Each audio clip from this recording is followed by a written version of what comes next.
Hello friends, मैं मनीष पाल आप सभी का आपके अपने चैनल लर्निंग में तहे दिल से स्वागत और अभिनंदन करता हूं। हम लोग पढ़ रहे थे पॉलिटी में चैप्टर 2 फेडरलिज्म हमारा चल रहा है। बहुत कुछ हमने पढ़ लिया। एक लास्ट जो हमारा टॉपिक डिसेंट्रलाइजेशन इंडिया है वो बाकी रह गया था।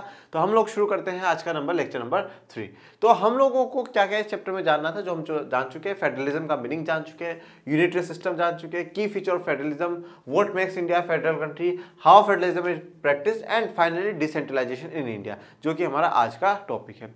अब आज के जो हमारा टारगेट है वो क्या क्या है, मीनिंग ऑफ डिसेंट्रलाइजेशन सबसे पहले आपको बताऊंगा, फिर ऑब्जेक्टिव क्या है डिसेंट्रलाइजेशन करने के, कॉन्स्टिट्यूशनली ग्रांटेड एंड प्रोविजंस के बारे में जानेंगे, पंचायती राज और म्युनिसिपैलिटी जानेंगे, और इसी के साथ फिर हमारा क्या है चैप्टर एंड हो जाएगा। तो थोड़ी थ्योरी जानने से पहले मैं आपको थोड़ा सा प्रैक्टिकली ओवरव्यू बता देता हूं कि एक्चुअल में चल कैसे रहा है, जो लोकल गवर्नमेंट है वो कैसे चल रही है। अभी तक की जो जितनी भी हमने पढ़ा है फेडरलिज्म के चैप्टर में, बार बार में आपने ये देखा कि two levels, two tiers of the government. Okay, तो वो टू टायर्स कौन से थे? Central government and the state government. अब जो हम तीसरा टायर लेकर के आएंगे, जो तीसरा लेवल है, उसे हम लोग कहते हैं लोकल गवर्नमेंट। Local government. अब देखिए, जो सेंट्रल गवर्नमेंट है वो क्या है? पूरी कंट्री के लिए, for the entire country. Central government for the entire country, state government for the entire state, and the local government for the locality. अब लोकेलिटी सर, लोकेलिटी का मतलब तो ये है कि जहां हम लोग रहते उस लोकल एरिया में, हाँ बिल्कुल उसी लोकल एरिया के लिए सरकार है। मतलब अब एक सरकार आपके लोकल एरिया के लिए है। आपके घर के बाहर सड़क टूट गई है, उसको सुधराने के लिए है। आपके घर के बाहर की नाली टूट गई, उससे सुधराने के लिए है। आपके घर के बाहर की स्ट्रीट लाइट्स नहीं जल रही है, उसको सुधारने के लिए। जिस लोकेलिटी में, जिस एरिया में, जिस सोसाइटी में आप रहते हो, उसके लिए क्या है? एक सरकार बनी है, जो कौन सी है? Local government. तो डिसेंट्रलाइजेशन इन इंडिया में हमें क्या पढ़ना है? इस लोकल गवर्नमेंट के बारे में। अब सेंट्रल गवर्नमेंट और स्टेट गवर्नमेंट के बारे में नहीं पढ़ना। अब क्या हुआ, सेंट्रल गवर्नमेंट और स्टेट गवर्नमेंट से हम कुछ पावर्स ले लेंगे, दोनों से हमने कुछ पावर्स ले ली, और ये पावर हम किसको दे देंगे? लोकल गवर्नमेंट को दे देंगे। और जब हम लोकल गवर्नमेंट की बात करेंगे तो लोकल गवर्नमेंट में हमें दो वर्ड आप बहुत बार बार में इंपॉर्टेंट देखेंगे। एक है पंचायती राज।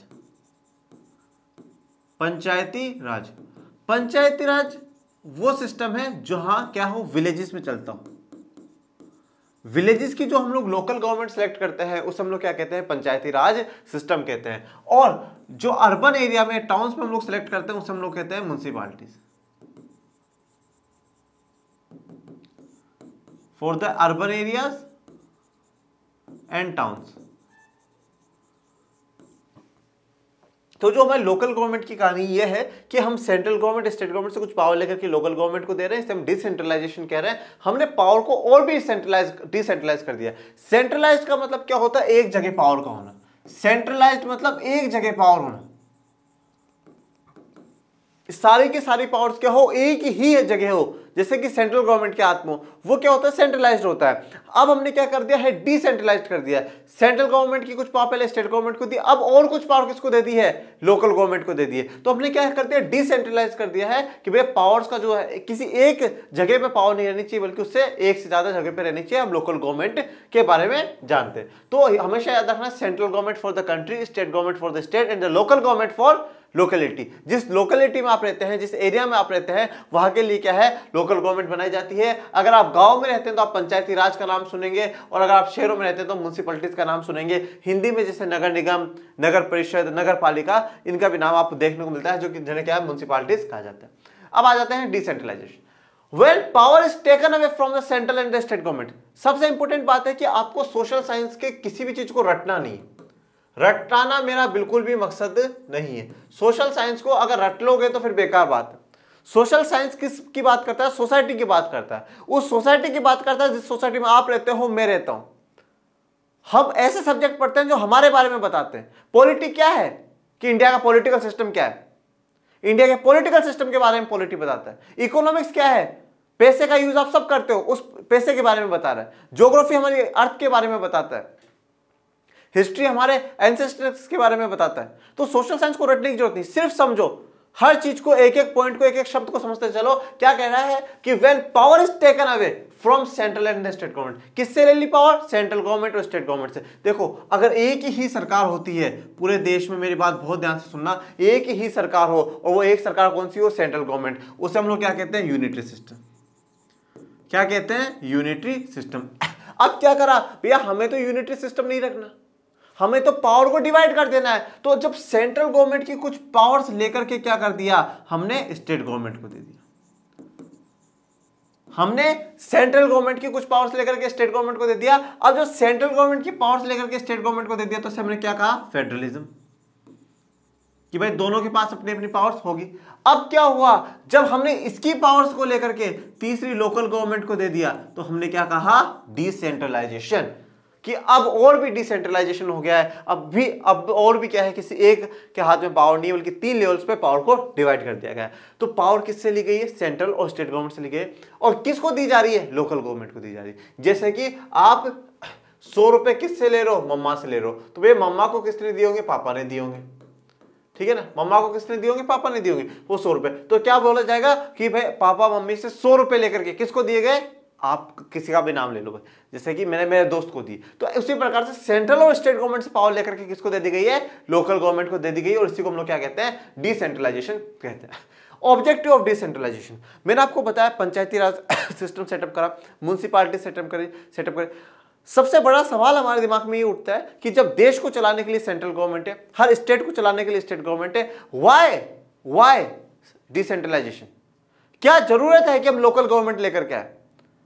और अगर लोकल गवर्नमेंट लेकर के आने, इसका मतलब क्या सेंट्रल गवर्नमेंट स्टेट गवर्नमेंट काम नहीं कर रही?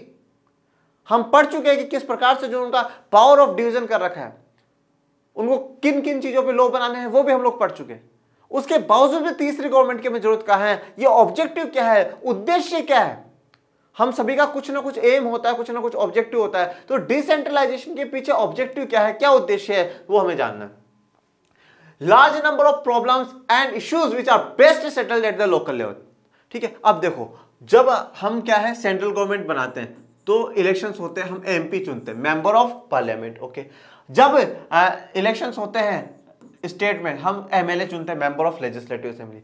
चलो यहां तक भी नहीं बात, समझ लो पीएम हमने चुना, सीएम हमने चुना, पीएम सीएम हमने चुना। भैया आप रोज जाकर के पीएम सीएम से मिल सकते हो क्या? नहीं मिल सकते। आप रोज जाकर के प्रेसिडेंट से मिल सकते हो? नहीं मिल सकते। क्या जो पीएम है आपका, क्या जो सीएम है आपका, उसको पता है कि इस फलानी गली में वहां की सड़क टूटी हुई है? पता है? नहीं पता। पर अगर यही बात मैं आपसे पूछ लूं कि भैया आपकी गली में क्या क्या समस्या है, आप बताओगे सर हमारी इस गली की यहाँ से सड़क टूटी हुई है, हमारी गली में 2 स्ट्रीट लाइट नहीं चलती है, हमारी गली में जो कचरा है वो नालियों में जाम हो जाता है। आपकी समस्या आपको पता नहीं। जब समस्या आपकी है तो समाधान भी कौन निकालेगा? कौन निकालेगा? आप लोग निकालोगे। और आप लोगों का मतलब है कोई आप में से आकर के समस्या का समाधान निकाल दे। तो मतलब कहना ये चाहता हूं कि जो लार्ज नंबर ऑफ प्रॉब्लम्स है वो क्या है, बेस्ट सेटल लोकल लेवल पे हो जाएगी। भैया मेरी कॉलोनी में क्या समस्या होती है मुझे पता है, तो अगर वहां से कोई जीत करके वो उसी कॉलोनी के लिए काम करे तो वो सोल्व आउट कर देगा ना, सोल्व आउट कर देगा। मुझे रोज प्रधानमंत्री के लेवल का काम नहीं है। मुझे क्या चाहिए? मुझे चाहिए रकम।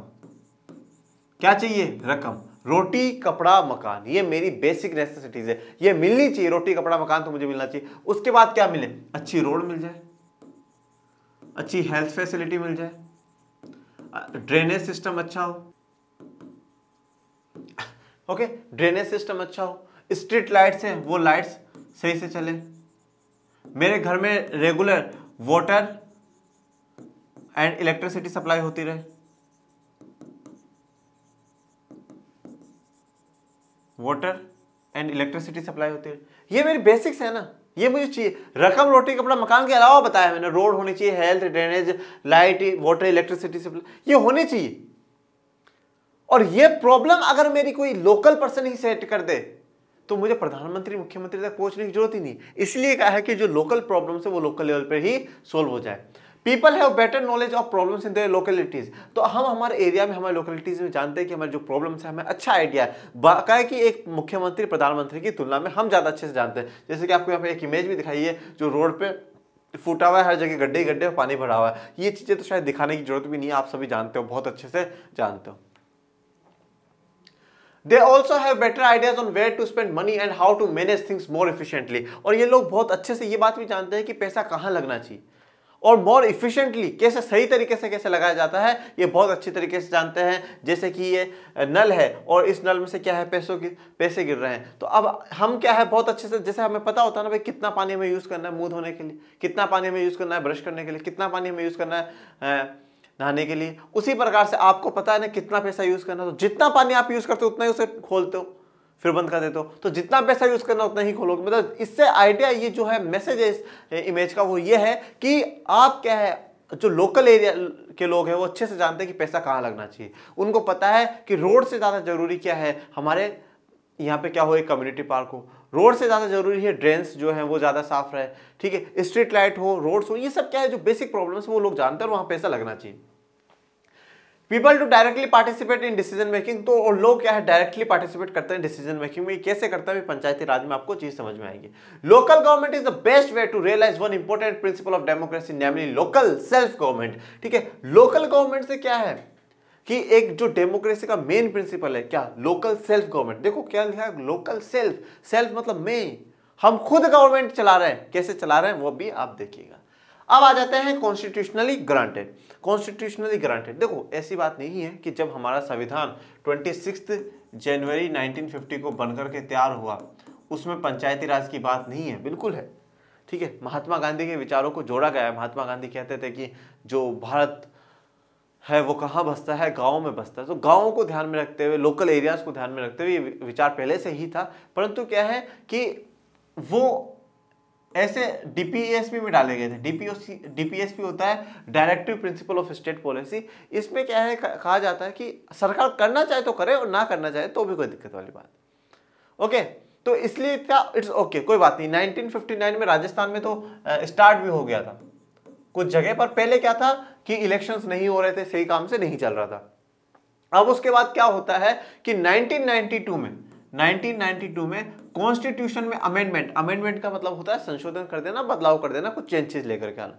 तो कॉन्स्टिट्यूशन ऑफ इंडिया में कुछ चेंजेस करे जाते हैं और लोकल गवर्नमेंट की एस्टेब्लिशमेंट करा जाता है, पंचायती राज इन द विलेजेस और the municipalities in the town और द एरियाज। और जो इलेक्शंस है वो मैंडेटरी कर देते हैं कि जरूरी है क्या हो, वहां पे इलेक्शंस करवाया जाए। A major step towards decentralization was taken in 1992. The constitution was amended to make the third tier of democracy more powerful and effective. ज्यादा पावरफुल और इफेक्टिव बनाने के लिए हमने क्या करा, अमेंडमेंट कर दिया।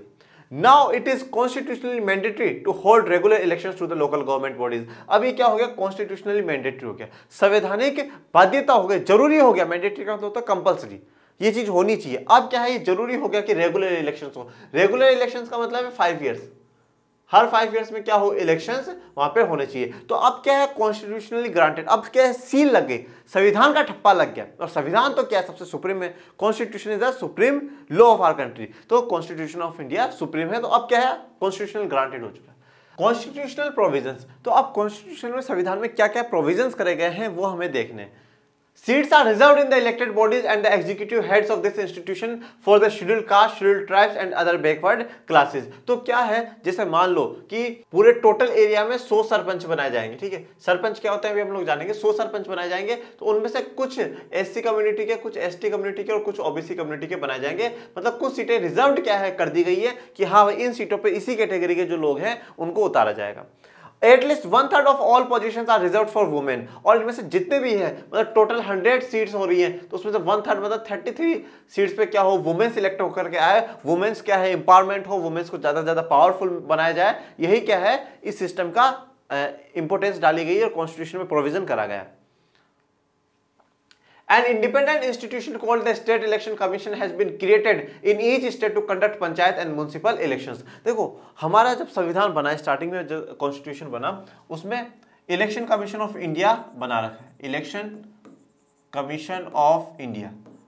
ये इलेक्शन कमीशन ऑफ इंडिया है क्या करता है, लोकसभा के, राज्यसभा के प्रेसिडेंट के, वाइस प्रेसिडेंट के, जो लेजिस्लेटिव असेंबलीज है उनके, इन सभी के इलेक्शंस वो कराता है।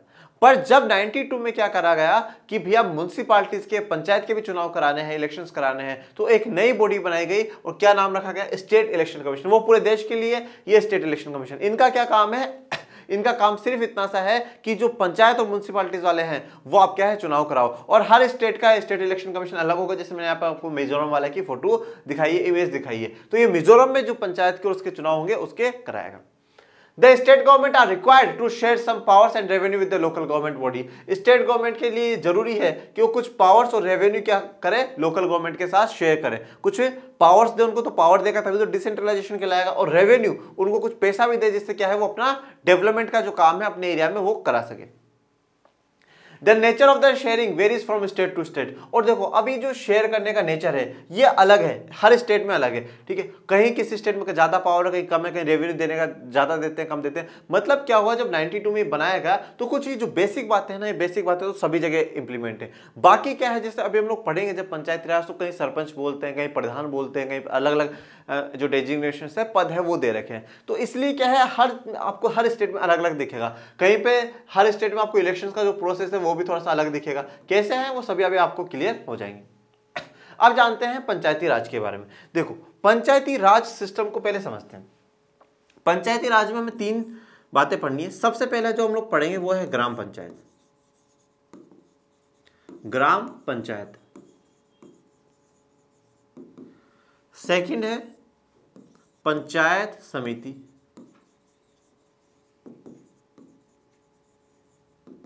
And third and final is the zila परिषद।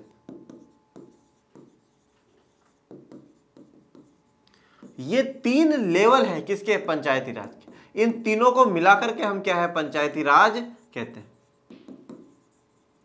देखिए अब ग्राम पंचायत क्या है, ग्राम मतलब गांव, विलेज, ठीक है।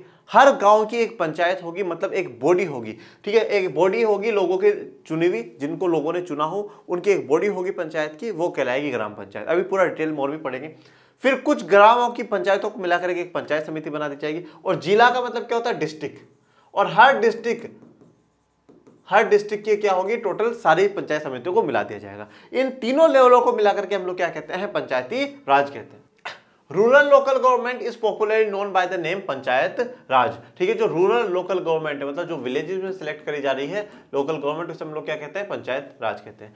Each village or a group of villages in some states has a gram panchayat. देखो या तो ईच विलेज या कोई बहुत ही गांव छोटा है तो 1-2 गांवों को मिलाकर के क्या है, ग्रुप बना दिया जाएगा। इन सम स्टेट्स, ये सिर्फ ये जो बात बोली है कुछ स्टेट्स में बोली, बाकी तो हर विलेज में क्या होगी, ग्राम पंचायत होगी।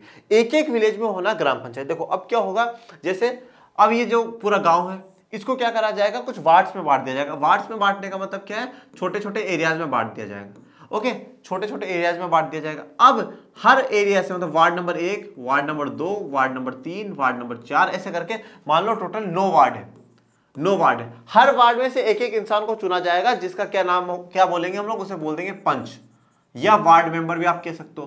पंच उन्हें क्या बोला जाएगा, पंच बोला जाएगा। और एक हम लोग चुनेंगे सरपंच, और एक हम क्या चुनेंगे, सरपंच। अब देखो सरपंच भी बोलते हैं, प्रधान भी बोलते हैं, प्रेसिडेंट, जो भी आप बोलना चाहिए बोलिए। हर गांव में अलग अलग सिस्टम है, हर राज्यों में अलग अलग सिस्टम है। तो अब जो ये एक सरपंच हम लोगों ने चुना है, इसको चुनने की भी जो टेक्निक्स है वो अलग अलग है। जैसे किसी स्टेट्स में क्या होता है, ये जो यहाँ के लोग हैं वो 2 वोट डालेंगे। 1 वोट किसके लिए, पंच को चुनने के लिए, और 1 वोट है सरपंच को चुनने के। क्या है, 2-2 वोट डालेंगे, 1 वोट पंच को चुनने के लिए और 1 वोट सरपंच को चुनने के लिए। ओके, और कुछ स्टेट्स में कैसा क्या होता है कि जैसे मान लो हमने 9 पंच चुन लिए। ओके, 9 पंच चुन लिए, इन्हीं 9 पंचों में से एक को क्या है, सरपंच चुन लिया जाता है। इन्हीं 9 पंचों में से एक को क्या है, सरपंच चुन लिया जाता है। और जो चुनते हैं वो यह लोग, 9 लोग ही मिलकर के चुनते हैं कि भाई ये क्या होगा, हमारा सरपंच होगा। ओके, तो सरपंच हेड हो जाएगा और बाकी जो पंच है वो उसके अंडर में होकर के काम करते हैं। This is a council. Council मतलब जो लोगों का ग्रुप है। ओके, जो क्या है, ग्राम पंचायत क्या है, लोगों का ग्रुप है। 9 पंच और 1 सरपंच, ठीक है। हम ये मान करके चलते हैं टोटल 10 है, जिसमें से 9 पंच है और 1 सरपंच। ये जो 10 है ये काउंसिल है पूरी, और इसी काउंसिल को हम लोग क्या बोलेंगे, ग्राम पंचायत बोलेंगे। इसी काउंसिल को क्या बोलेंगे, ग्राम पंचायत। जैसे मान लो कि कोई ग्राम पंचायत है, यहाँ पे मीटिंग चल रही है, consisting of several ward members. तो जो वार्ड मेंबर्स है क्या बोला जाएगा, पंच, और एक होगा प्रेसिडेंट, जिसे क्या कहा जाएगा, सरपंच।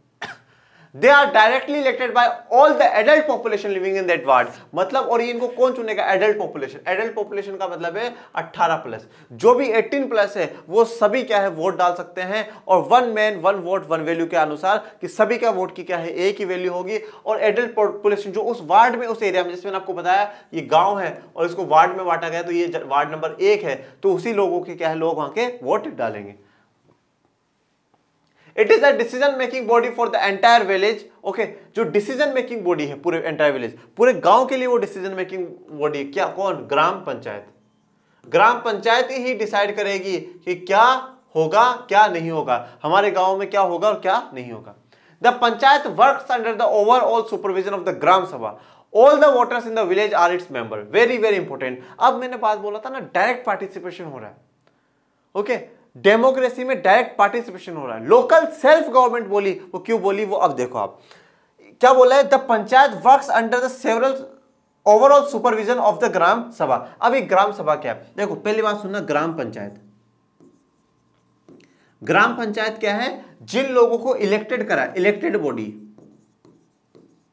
इलेक्टेड बॉडी है जिसमें कौन है? टोटल 10 मेंबर है, 9 पंच है, 1 सरपंच, हम ये मान करके चल रहे हैं।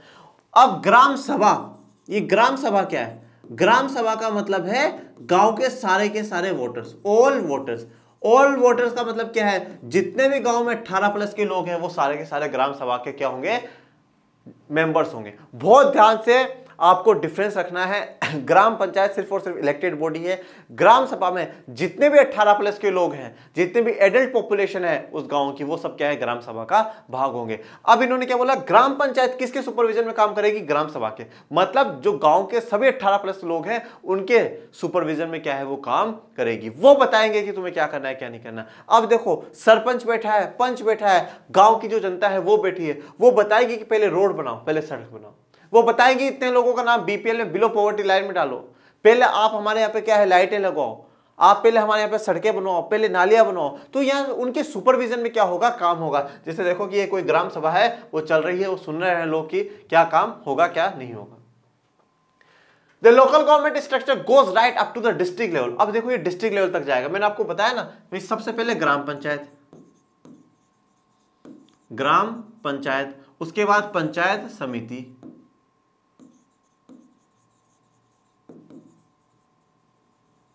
और फिर फाइनली जिला परिषद या डिस्ट्रिक्ट परिषद भी हम उसे बोलते हैं। A few gram panchayat are group together to form what is usually called panchayat samiti और ब्लॉक और मंडल। अब देखो क्या हुआ, ये हमारा एक स्टेट है, ठीक है। स्टेट तो आप जानते हो राजस्थान, मध्य प्रदेश। अब इस स्टेट को क्या है कुछ भाग पार्ट्स में डिवाइड करा जाता है, और उन पार्ट्स को हम लोग क्या बोलते हैं? डिस्ट्रिक्ट बोलते हैं। ओके, उन पार्ट्स को हम लोग क्या कहते हैं? डिस्ट्रिक्ट कहते हैं। अब ये जो डिस्ट्रिक्ट है ना, इस डिस्ट्रिक्ट में जितने भी, जैसे मान लो 100 गांव है, कितने गांव है? 100 गांव है। हर गांव में क्या होगा? एक ग्राम पंचायत होगी, एक ग्राम पंचायत होगी। ओके, एक ग्राम पंचायत होगी। अब उन 10-10 गांवों की मिलाकर के क्या करा इन्होंने? 10 पंचायत समिति बना दी। कभी भी आप देखिएगा कि 2 बातें लिखी होती, ग्राम पंचायत फिर पंचायत समिति। कभी भी आप किसी भी गांव में चले जाइएगा और वहां का ग्राम पंचायत का ऑफिस देखिएगा, ग्राम पंचायत और फिर ऐसे पंचायत समिति, ठीक है, ऐसे लिखा हुआ होता है, ग्राम पंचायत और पंचायत समिति। पूरे डिस्ट्रिक्ट को क्या है, जितने में गांव है, जैसे 100 गांव है, 100 गांव में ग्राम पंचायत होगी, और हर उनका 10-10 का ग्रुप बना करके क्या करा गया? पंचायत समिति। तो आप फ्यू ग्राम पंचायत आप ग्रुप टुगेदर, तो कुछ ग्राम पंचायत को एक साथ कर दिया गया। 10 उदाहरण है, एग्जाम्पल है, जरूरी नहीं 5 को, 10 को, 15 को जोड़ करके एक पंचायत समिति बना दी जाती है, और उसे हम ब्लॉक या मंडल भी कहते हैं।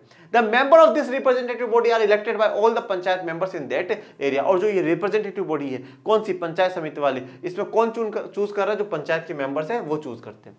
ऑल द पंचायत समिति और mandal in a district together constitute the zila parishad. 100 ग्राम पंचायत, उनको मिलाकर के हमने क्या करा? 10 पंचायत समिति। अब ये 10 पंचायत समिति, ठीक है, तो पूरे डिस्ट्रिक्ट में कितनी पंचायत समिति है? 10 पंचायत समिति। ये क्या करेंगी? जिला परिषद बनाएगी। ये क्या करेंगी? जिला परिषद बनाएगी, ठीक है। जैसे कि एक जगह का आपको ऑफिस भी दिखाया गया, जिला परिषद कार्यालय।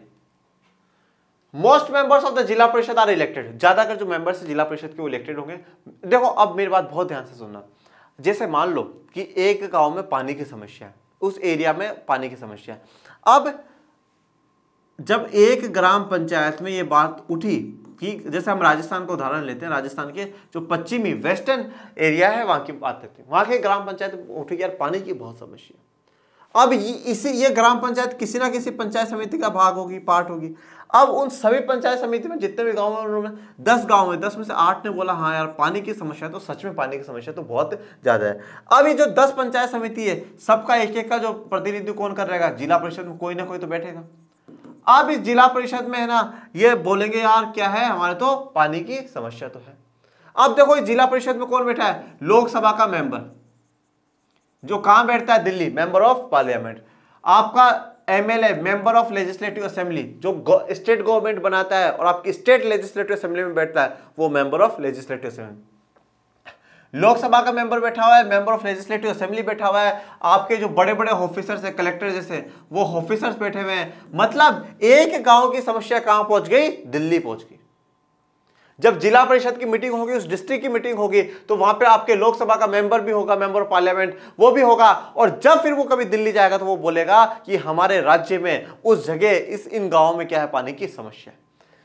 तो ये जो है ये क्या है, बिल्कुल एक डिस्ट्रिक्ट अप टू लेवल जा रहा है। Lok Sabha, MLA, district and some other officials, ये बात मैंने आपको बता दी है। इसके मेंबर्स हो गए जैसे कलेक्टर जितने बड़े बड़े ऑफिशियल्स। जिला परिषद chairman person is the political head of the zila परिषद। और जो जिला परिषद का हेड होगा, पॉलिटिकल हेड होता है, उसे क्या है पॉलिटिकली चूज करा जाता है। कोई वो पढ़ लिख करके नहीं आता है, उसे वो एग्जाम नहीं देना पड़ता, उसे इलेक्शन लड़ने पड़ते हैं। अब आते हैं म्युनिसिपैलिटीज। जैसा सिस्टम पूरा का पूरा गाँव के लिए है पंचायती राज, वैसा का वैसा ही म्युनिसिपैलिटीज भी है। किसके लिए, अर्बन एरियाज के लिए। Similarly, local government bodies exist for urban areas as well. Municipalities are setups in town. ठीक है, तो वैसा का वैसे सिस्टम क्या है, अर्बन एरियाज के लिए भी है और म्युनिसिपैलिटीज क्या है, सेटअप करे गए हैं टाउन में। Big cities are constituted into the municipal corporation. देखो टाउन और सिटी, एक होता है विलेज, फिर आता है टाउन, फिर आती है सिटी। ओके, विलेज क्या है, ग्रामीण क्षेत्र है जो थोड़ा सा बैकवर्ड होता है, पिछड़ा मान सकते हैं। टाउन थोड़ा हम जिसे शुद्ध हिंदी में कहते हैं कस्बा, कस्बा टाइप नहीं होता, ठीक है, छोटी मोटी फैसिलिटीज मिल जाएगी आपको, हॉस्पिटल भी मिल जाएगा, एक गवर्नमेंट स्कूल भी मिल जाएगी, एवरीथिंग इज गुड। ओके, और फिर सिटी क्या होता है, थोड़ा बड़ा एरिया। और जो ये देखो अब यहाँ पे जो म्युनिसिपैलिटीज बनाई जाती है, म्युनिसिपल कॉर्पोरेशन बनाई जाती है, वो पॉपुलेशन के बेस पे बनाई जाती है। हर स्टेट में पॉपुलेशन का अलग अलग क्राइटेरिया है कि इतनी पॉपुलेशन होगी तो उसे म्युनिसिपैलिटीज बना देंगे, इतनी होगी तो म्युनिसिपल कॉर्पोरेशन बना देंगे। Both municipalities and municipal corporation are controlled by the elected bodies consisting of people's representative। अब देखो क्या होता है, जैसे कि एक शहर, पूरा शहर है, सिटी है, इसको भी क्या है वार्ड्स में डिवाइड कर दिया गया। अब इसको वार्ड्स में डिवाइड कर दिया गया, जैसे मान लो कि टोटल 80 वार्ड है। कितने वार्ड है, 80 वार्ड है। और अब हर वार्ड से क्या है, एक एक इंसान को चुना जाएगा, जिसे क्या कहा जाएगा, काउंसिलर। क्या कहा जाएगा, काउंसिलर, और हिंदी में उसे क्या कहते हैं, पार्षद। अब एक एक को चुन लिया गया पार्षद। अब जो ये म्युनिसिपल कॉर्पोरेशन है, म्युनिसिपल कॉर्पोरेशन है या म्युनिसिपैलिटीज है, जो उसका हेड होगा, जैसे वहां पर कौन था, सरपंच, तो यहां पर भी एक हेड होगा, उस हेड को क्या कहा जाएगा, मेयर। मेयर। अब यहां पर भी दो सिस्टम हो सकते हैं कि भाई ये जो 80 वार्ड के लोग हैं वो दो वोट डाले, एक मेयर के लिए डाले और एक काउंसिलर के डाले। या दूसरा तरीका ये हो सकता है कि हम सब मिलकर के काउंसिलर चुन ले 80, और इन 80 में से ही ये सब मिलकर के एक क्या है, मेयर चुन ले, किसी को मेयर चुन ले। तो उसी प्रकार से क्या है कि जो पीपल्स रिप्रेजेंटेटिव, जो जनता के रिप्रेजेंटेटिव है, वो लोग ही क्या है, कंट्रोल करेंगे। Municipal chairperson is the political head of the municipality. मैंने बता दिया पॉलिटिकल हेड वो चुनाव लड़के के जा रहा है, जैसे कि example mayor. In municipal corporation such an officer is called the mayor. उसे हम क्या कहते हैं, मेयर कहते हैं। देखो अब ये क्या है, ये अपॉर्चुनिटीज है। ये जो हमने लोकल गवर्नमेंट सेटअप करी, उस लोकल गवर्नमेंट का एक जो पॉजिटिव एस्पेक्ट है कि हमने क्या उपलब्धि हासिल करी है, वो है This new system of the local government is the largest experiment in the democracy conducted anywhere in the world। पूरी दुनिया में सबसे ज्यादा, अगर सबसे बड़ा एक्सपेरिमेंट हमने डेमोक्रेसी में करा तो वो भारत ने करा। इतने लोगों का लोकल गवर्नमेंट भी बनाना, सेंट्रल गवर्नमेंट, स्टेट गवर्नमेंट, सबने देखिए लोकल गवर्नमेंट भी हम लोगों ने बना दी कि जो लोकल जनता की परेशानियां वो भी क्या हो, सोल्व आउट हो जाए। There are now about 36 lakh elected representatives।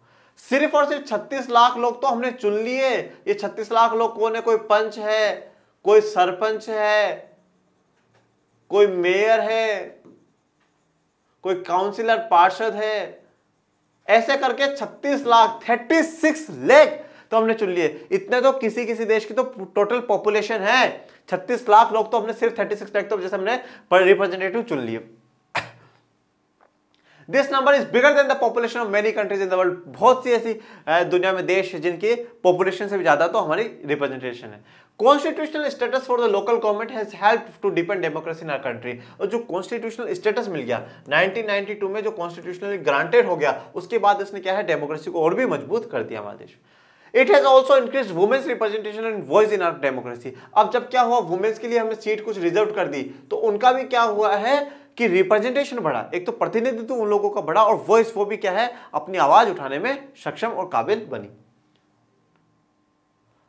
अब क्या है कि ये अच्छाइयां थी, ये डीमेरिट्स है। अब कुछ कमियां रही हैं हमारे सिस्टम की, लोकल गवर्नमेंट में अभी भी कुछ कमियां हैं, उनको सुधारने की जरूरत है। जैसे कि while elections are held regularly and enthusiastically, ग्राम सभा are not held regularly। ठीक है, अब क्या है, ग्राम सभा की मीटिंग कम से कम 2 से 3 बार साल में होनी चाहिए, बट वो नहीं हो पाती है। ग्राम सभा क्या है, गांव के सभी एडल्ट जो पॉपुलेशन, उसे हम क्या कहते हैं, ग्राम सभा कहते हैं, उनकी मीटिंग्स क्या है, रेगुलर नहीं हो पाती।